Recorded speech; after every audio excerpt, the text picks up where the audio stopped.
My millionaire grandpa discovered me and my little girl sleeping under a bridge. What he told me next shattered everything I thought I knew about family. Stay with me through this story, and if it touches your heart, I'd be grateful if you could support our channel by liking, sharing, and subscribing so others can hear it too.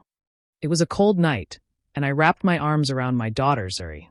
She was only 4 years old, too young to understand why we were curled up on a piece of cardboard under the highway bridge.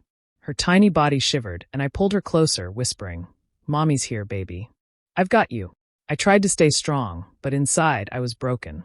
I had gone from having a home, a family, and dreams to this, the streets. That night, I didn't expect anyone to see us. I wanted to stay invisible, hidden in my shame. But fate had other plans. A black car slowed near the curb, and I froze. I thought maybe it was the police, maybe someone coming to push us away. Instead, the window rolled down, and a familiar face stared back at me, older now but unforgettable. "Lord Tiana?" he said, stepping out of the car. His voice cracked, and I felt my heart drop. It was my grandfather, Marcellus Carter. A man I hadn't seen in years. A man I thought had forgotten about me. "Grandpa." My voice shook, part disbelief, part shame. I didn't want him to see me like this, clutching my child in the dirt like I had failed at life. He came closer, his expensive shoes crunching against the gravel, and when his eyes landed on Reby, they filled with tears. He crouched down, looking at her tiny face, then at me. "What are you doing out here? Why are you and the little one sleeping under a bridge? I thought you were married. I thought you were doing well." I couldn't answer at first. My throat tightened, and the words refused to come out. Everything I had bottled up, the betrayal, the lies, the loneliness, it all wanted to spill at once. He reached out, gently touching Reby's hair, and whispered, "No child of mine should ever live like this. Tell me what happened, Tiana." And that was the moment I broke. My eyes filled with tears I had been holding back for months. I told him, "It wasn't what you think. He left us, Grandpa. He took everything, and I had nowhere else to go." Marcellus shook his head slowly, like he couldn't believe the weight of my words. He looked around at the bridge, at the darkness, and then back at me, his face hardening with anger. Not at me, but at the man who had done this to us.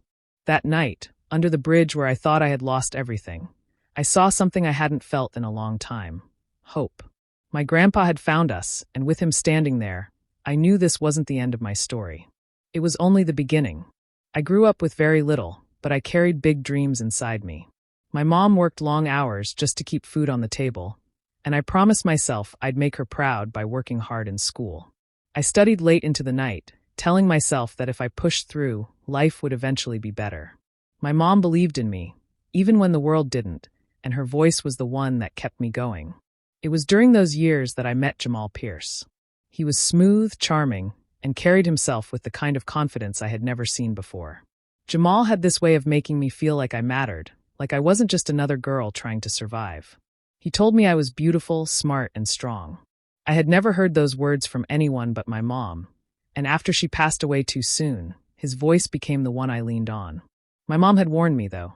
Before she died, she told me to be careful who I gave my heart to. "Not everyone who smiles at you has good intentions," she said. But I was young, in love, and desperate to believe in someone. Jamal wasn't just a boyfriend to me. He was safety, he was family, he was the future I thought I deserved. We got married young, against the advice of people who told us to wait. I didn't care. I thought love would carry us through anything. When I found out I was pregnant with Reby, I was scared, but Jamal promised me everything would be okay. "We'll build a life together," he said, holding me close. And for a while it felt like he meant it. Reby's arrival changed my world. Holding her tiny hands made me feel like the struggle of my past didn't matter anymore. She was our little girl, our blessing. Jamal seemed proud at first, showing her off to his friends, talking about all the things he wanted for her future. I believed we were building something real, a home, a family, a life I had once only dreamed about. But slowly, I began to notice cracks in the picture. They weren't loud or obvious at first, just little moments that made me uneasy. Jamal came home later than usual, brushing it off with excuses about work. He started making decisions without asking me, like where we lived or how we spent our money. Whenever I questioned him, he'd laugh and say, "Don't worry, babe. I got us." I wanted to believe him, so I pushed away the doubts. I told myself every couple had ups and downs. After all, he had been there when no one else was. And with Reby in my arms, I couldn't imagine letting go of the life we were building. From the outside, it looked like we had it all. A young couple with a beautiful daughter and a future ahead of us. But deep down, I felt something shifting, something I didn't yet have the courage to name. What I thought was a happy beginning was really the start of a storm I couldn't see coming. At first, I didn't see it as a problem. Jamal said he would handle the bills and paperwork, that it would be easier if everything was under his name. One person should take care of the finances, he told me, smiling like it was a gesture of love. I agreed because I thought that's what families did, trust each other, share responsibilities. He opened accounts, signed contracts, and made all the financial decisions, while I believed we were building something together. But little by little, I began to notice how much control he had over everything. If I wanted to buy groceries, I had to ask him for money. If Zuri needed clothes, I had to wait until he budgeted for it. Sometimes, when I asked questions, he would get annoyed and tell me, "You don't need to worry about that, babe." I got it. His words felt reassuring at first, but the more I heard them, the more they started to sound like chains. Still, I told myself it was fine. I thought, this is marriage, this is partnership. My mom always said family should come first, and I wanted to live by that. So I ignored the red flags. I convinced myself that Jamal was just being protective, that maybe he carried the stress, so I didn't have to. One evening, when I came home from my part-time job, Jamal sat me down. He told me it was time to quit working. "You don't need to be running around for a paycheck when I can provide for us," he said. "Focus on being a mother to Zuri. That's the most important job you'll ever have." The way he said it almost sounded sweet, like he was honoring me. I thought maybe he was right. Zuri was little, and I wanted to be there for her. I handed in my resignation, believing I was making the best choice for our family. For a while, I enjoyed being home with my daughter, watching her grow, teaching her her first words, her first steps. But soon I realized the truth. Without a job, I had no money of my own. Without my name on anything, I had no security. If I wanted something as small as a bus ticket to visit a friend, I had to wait until Jamal gave me cash. The independence I once had was gone, piece by piece, replaced by dependence on a man who reminded me often that he was the one providing everything. Sometimes at night, after Zuri was asleep, I sat in the dark and thought about the girl I used to be, the one who dreamed big, who studied late into the night, who promised herself a better life. Now that girl felt far away. And yet, every time I considered speaking up, every time I thought about taking back a little control, I looked at Zuri's face. I stayed silent. I told myself I could endure anything, as long as my daughter had a roof over her head and food to eat. What I didn't know then was that silence would cost me far more than I imagined. It happened on a day that started like any other. I was cleaning up the living room while Zuri played on the floor with her dolls. Jamal had said he was working late again, but something in my gut told me to check. His phone buzzed on the counter, and for once he hadn't locked it. I didn't want to snoop, but curiosity and worry got the better of me. When I opened the messages, my heart dropped. The words on the screen blurred in front of my eyes. "Last night was amazing. Can't wait to see you again." The name attached to it made me sick, Keisha Daniels. My best friend. The girl who stood by me since high school, who held my hand through my mom's funeral, who promised to always have my back. My chest tightened as I scrolled, seeing months of hidden conversations, stolen moments, and lies I had been too blind to notice. When Jamal came home that night, I couldn't hold it in. "How could you do this to me?" I asked, my voice trembling but loud enough that Zuri looked up from the couch. He glanced at the phone in my hand and didn't even look guilty. Instead, he laughed. "You're overreacting, Tiana. You always do," he said casually, loosening his tie like nothing was wrong. "Overreacting? You're sleeping with my best friend." I screamed, my tears burning hot down my face. Jamal's expression hardened. He stepped closer and said in a cold, steady voice, "You're nothing without me. Don't forget who puts food on this table. Don't forget who keeps a roof over your head. You think anyone else would want a girl like you? You should be grateful." Those words cut deeper than the betrayal itself. He wanted me to believe I was worthless, that I had no life outside of him. My anger rose, but before I could speak again, he made the decision for both of us. "Get out," he snapped. "Take your kid and go. The house, the car, the money, it's mine. You don't deserve any of it." I thought he was bluffing, but within an hour, he had thrown my clothes into garbage bags and shoved us out the door.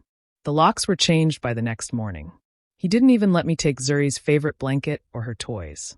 Everything I had built, everything I thought was ours, was ripped away in a single night. I called a few people I thought I could lean on, but the doors stayed closed. Keisha ignored my calls completely. Friends I had once trusted suddenly had excuses, saying they couldn't get involved. With no money, no car, and nowhere else to turn, I walked the streets with Zuri in my arms, trying to keep her warm, trying to keep her from crying. By the end of that week, when shelters were full and no one answered my pleas, we found ourselves under a bridge. I laid my baby down beside me and looked up at the cold night sky, wondering how everything had come to this. In one cruel twist, I had lost not just a husband, but the friend I thought was family, and I had no idea how I was going to survive. The nights under the bridge were the hardest. Zuri would curl up against me, shivering in her tiny coat, and ask questions that I had no answers for. "Mommy, when can we go home?" she would whisper, her eyes wide and full of trust. Each time she asked, my heart broke a little more. I had no home to give her, no safety to offer. The world that had once promised so much now felt cold, empty, and cruel. During the day, I tried everything I could think of. I went from shelter to shelter, hoping to find a safe place for us to sleep. Each one was full, their notice boards covered in no vacancy signs. I stood in line, filling out forms, explaining our situation, and watched as the workers shook their heads apologetically. Some offered to call other places, but most just looked away, busy with their own challenges. I felt invisible, like the world had decided we didn't deserve help. I reached out to friends I thought I could trust. I sent messages, called, even stopped by houses. Most turned us away, claiming they didn't have space or that they were busy. Some didn't even answer. I couldn't understand it. Had I really been alone all this time? My mom wasn't there to guide me, and now my friends weren't either. The betrayal from Jamal had left me raw, and the silence from everyone else made the pain sharper. But through all of this, I refused to beg him. I swallowed my pride, knowing he had taken enough from me. I told myself I would never grovel at the man who had destroyed our lives, no matter how hungry or cold we got. I promised Zuri I would protect her, even if it meant sleeping on the hard ground, even if it meant walking miles in the rain to find food. Some nights, I would hold her close and pretend we were home, making up stories about a warm house, a cozy bed, and a future where we were safe. Zuri's small hands would clutch mine, and her little voice would say, "Mommy, it's okay. We'll be okay." I wanted to believe her. I had to. Her hope was the only thing keeping me moving forward, step by painful step. Then one evening, as the sun dipped low and painted the sky in shades of orange, a black car pulled up near the bridge. I instinctively tightened my hold on Zuri. I wasn't expecting help from anyone. And yet, as the car door opened, I recognized the man who stepped out. Marcellus Carter, my grandfather. The same man I had thought had abandoned me years ago. He looked at us, really looked, and the expression on his face was something I hadn't seen before. Shock, worry, and a deep, almost unbearable sorrow. For the first time in weeks, I felt a glimmer of hope. Maybe we weren't completely alone. Maybe, after everything, someone who loved us had finally come back. In that moment, under the cold, unforgiving bridge, I realized that rock bottom wasn't the end. It was just the place where life would finally start to turn. And with Marcellus there, standing before us, I felt the first spark of safety and possibility I had known in a long time. The moment Marcellus stepped closer, I felt my heart pound in a way I hadn't felt in years. Seeing him standing there, tall and composed, yet with something fragile in his eyes, was surreal. He had cut ties with our family long ago, anger and disappointment driving a wedge that no one seemed able to cross. And now here he was, looking down at me and Zuri under a dirty, cold bridge, and I could see the shock written across his face. When his eyes landed on Zuri, everything changed. His hands trembled slightly as he crouched down to her level. "Is this really her?" he whispered, his voice catching. Zuri, unaware of the gravity of the moment, reached out her tiny hand, and he grabbed it as if holding on to something he had thought lost forever. Tears welled up in his eyes, and I saw the proud, stoic man I had always known melt into something raw, something human. He was my grandfather, but right now he was simply a man seeing his family broken. I didn't know where to go. I started, my voice barely above a whisper, as I tried to keep Zuri from curling into herself from the cold. "Jamal, he left us. Took everything. My clothes, the money, even the car. I had nowhere, Grandpa. We were living under this bridge." I choked on the words, unable to keep the shaking from my voice. Marcellus put a hand on my shoulder, firm but comforting. Tiana, he said softly, almost like he was afraid to hear the whole story but ready to listen anyway. Tell me everything. I need to know what happened. And I did. I poured out months of betrayal, of loneliness, of the nights spent shivering with Zuri pressed against me, of the friends who turned their backs. Every word made me feel lighter and heavier at the same time.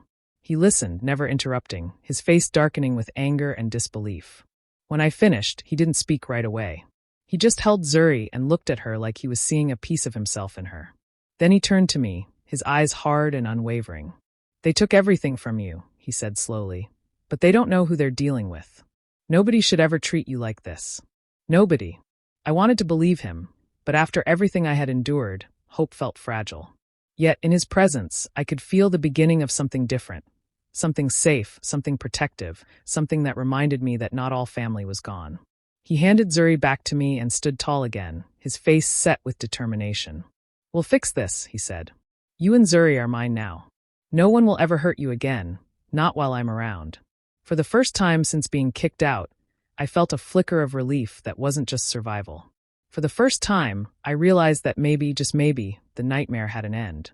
And it all began with my grandfather's return, standing there under a bridge, proving that some bonds are unbreakable, no matter how long the distance or betrayal. Marcellus didn't waste any time. The next morning, he took us away from the bridge, from the cold and the fear, and brought us to a place I had only ever seen in movies. His house was massive, full of warmth and light, a stark contrast to the darkness we had slept in for weeks. Zuri's eyes widened as she explored the rooms, and I felt a sense of relief so deep it almost brought me to my knees. For the first time in months, I didn't have to worry about where we would sleep or if we would have enough to eat. But Marcellus didn't stop at providing comfort. He made it clear that he wanted me to stand on my own feet. He introduced me to his world, people with influence, business connections, and resources I had never imagined. At first, I felt out of place. I had never navigated this kind of environment before. The meetings, the introductions, the way people spoke in polished tones. It was intimidating. I kept thinking, I'm just a girl who ended up on the streets. What am I doing here? Marcellus must have noticed my hesitation because he took my hand and said, Tiana, you've been through hell, but you're stronger than you realize. Let me help you see it. And he did. He enrolled me in business classes, taught me how to manage money, and introduced me to mentors who encouraged me to think beyond just surviving. Slowly, I began to understand the language of business, of independence, of power. I learned how to read contracts, how to budget, how to make decisions that affected my life and Zuri's life, not someone else's. Each day, I grew more confident. I began to see myself in a new light, not as a victim who had lost everything, but as a fighter who was rebuilding her life from scratch. I felt the anger and pain from the past still simmering inside me, but I learned to channel it into determination. I realized that every lesson, every setback, and even the betrayal I had endured could become fuel for the life I wanted to create. Zuri noticed the change too. She would watch me at the dining table, practicing numbers, reading contracts, or talking to Marcellus's colleagues. Sometimes she would copy my movements, pretending to take notes with her tiny hands, and I would laugh, realizing that I was showing her the strength I hadn't known I had before. I wanted her to see that even after being knocked down, you can rise. For the first time in a long time, I slept without dread. I woke with purpose, not fear. I was learning, growing, and taking control of my future. The world that once seemed cruel and unwelcoming now felt like a place where I could carve out my own space. Marcellus had given me more than safety. He had given me opportunity, guidance, and a reminder that I was capable of more than surviving.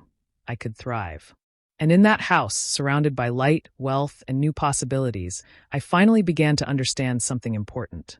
The fight wasn't over, but I was no longer powerless. I was ready to take the first steps toward reclaiming everything I had lost. After weeks of rebuilding my life, Marcellus finally sat me down one evening and looked me in the eye. Tiana, he said firmly, you've been through hell, but it's not over. They think they can break you. It's time to show them they were wrong. For the first time, I felt a spark of determination beyond just survival. I wasn't going to let Jamal and Keisha get away with everything they had done. I was done being powerless. I started watching from the sidelines, learning everything I could about them. From what I could gather, Jamal and Keisha were living recklessly, spending money they didn't have. They were flaunting luxury vacations, fancy dinners, and designer clothes. It made my stomach turn to think that while Zuri and I had been struggling under a bridge, they were laughing and enjoying life. But I kept my composure. Anger alone wasn't enough. I needed a plan. It wasn't long before I discovered something that made my blood run cold. Jamal had been committing financial fraud, and he had done it under my name. Accounts I didn't even know existed were opened, credit cards maxed, loans taken, all in my identity. He had made me the scapegoat for every reckless decision he had made. I realized then that the betrayal went deeper than just cheating and abandonment. He had tried to destroy my life completely.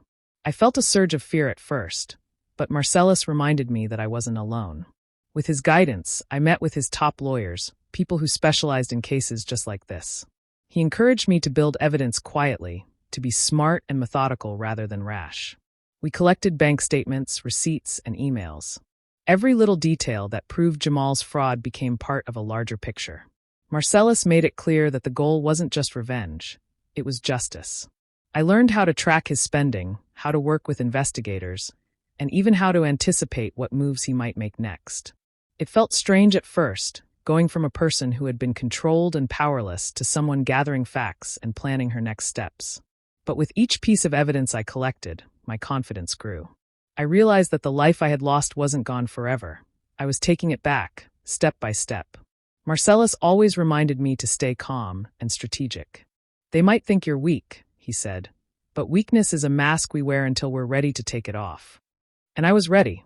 I was no longer just a victim of Jamal's lies and Keisha's betrayal. I was someone who had the knowledge, the support, and the determination to fight back, and to win. By the time we were ready to move forward, I felt a sense of power I had never known before.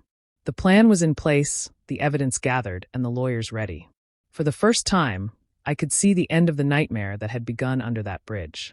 Jamal and Keisha thought they had escaped the consequences of their actions, but they had underestimated me, and they had never met my grandfather.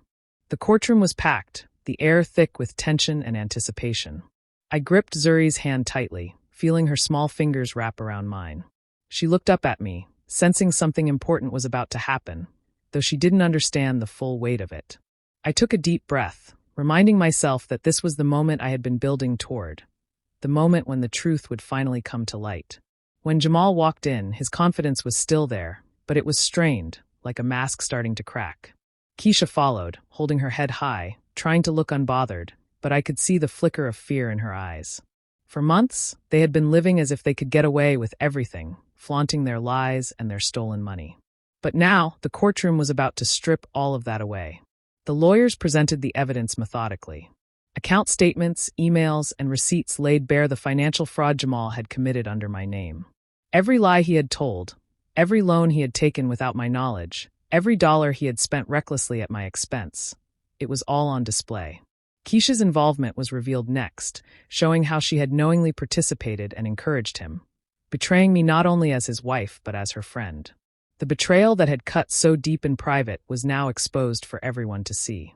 I watched as Jamal tried to speak, trying to deflect and manipulate, but the evidence was undeniable.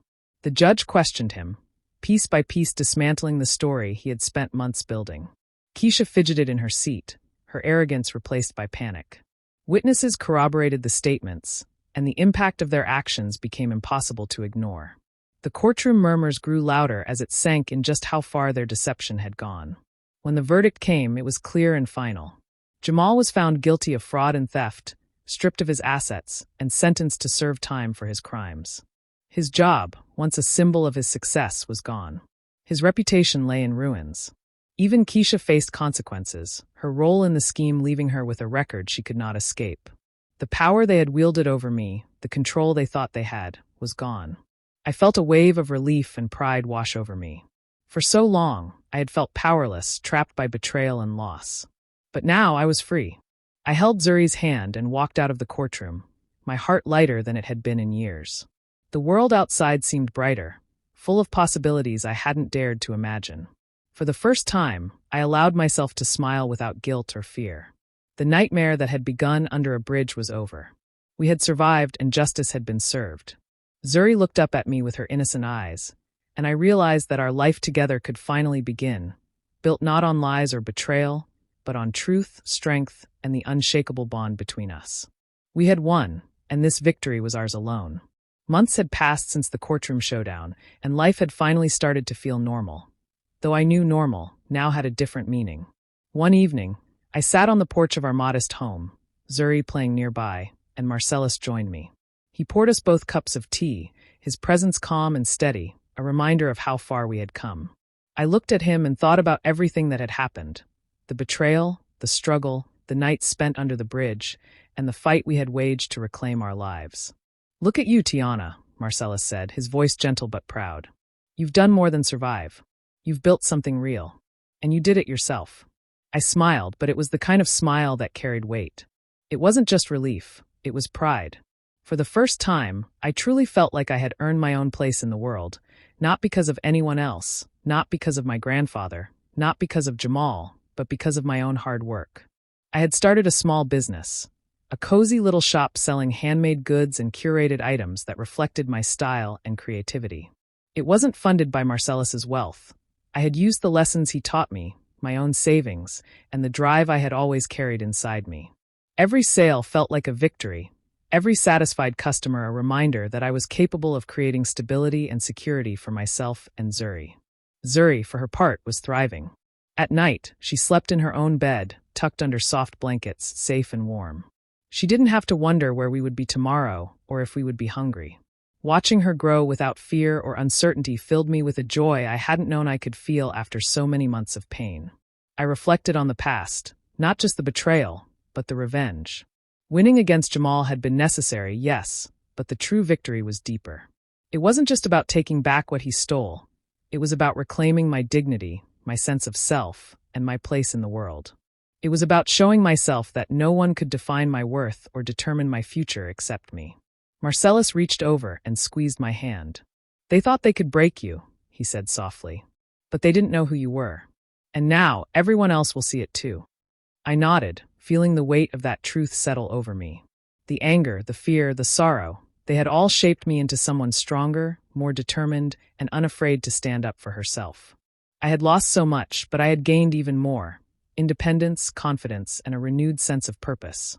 Looking at Zuri playing under the soft evening light, I whispered to myself, "They left us under a bridge, but that night my grandpa didn't just rescue me. He reminded me who I was meant to be." And in that moment, I knew it was true. I was no longer just surviving. I was living, thriving, and shaping a life that was mine, and mine alone. What do you think about Tiana's journey? Did she handle everything the right way by standing up for herself? Or do you think there was another path she could have taken? Share your thoughts in the comments. I'd really like to hear your opinion. And if you love stories like this, make sure to subscribe and hit the notification bell so you never miss an update.